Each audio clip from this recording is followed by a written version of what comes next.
I'm Yaneli, also known as Miss Be Helpful, with another FinCap Friday brought to you by NGPF. Nearly every state in the US offers a 529 plan. This is a special type of investment account that allows families to invest after tax money into mutual funds, index funds, or ETFs.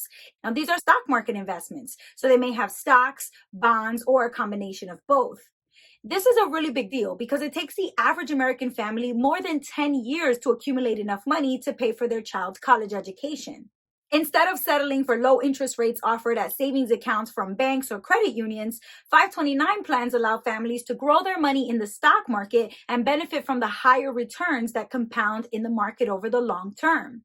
Let's look at an example using a popular index called the S&P 500. According to Investopedia, the average annualized return of the S&P 500 from 2001 to 2021 was 9.87%. In that same 20-year time period, you would be lucky to get 1 or 2% interest in a savings account. If a family decided to put $100 a month into a savings account at a 1% interest rate for 15 years, that would grow their money to just over $19,600. But if they invested that money into a 529 plan and purchased an S&P 500 index fund with a 9% average return rate over that 15-year period, they would have nearly $40,000. So why doesn't every American family open a 529 plan for their kid and invest $25 a week? Well, a lot of parents and families have concerns about the strict rules of 529 plans.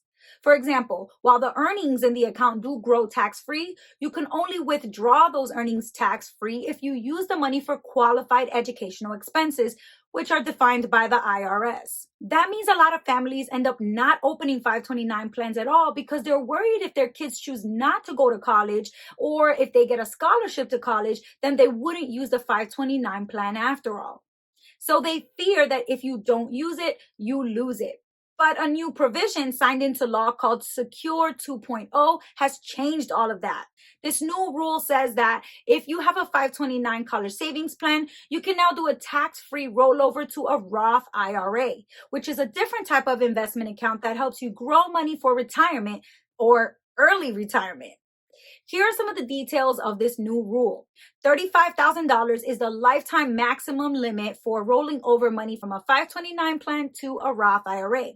The Roth IRA must be in the name of the 529 beneficiary, either the child or a grandchild. This means parents and grandparents can't roll over their kids' or grandkids' 529 plan money into their own retirement plan. The 529 plan must also have been open for at least 15 years. All of these changes were made in December of 2022, but they officially take effect in 2024. The language specifically says, families who sacrifice and save in 529 accounts should not be punished with tax and penalty years later if the beneficiary has found an alternative way to pay for their education.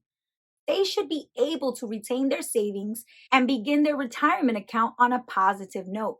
So what do you think about this change? Do you feel like this is fair? And what might you do differently if you were in charge of these laws?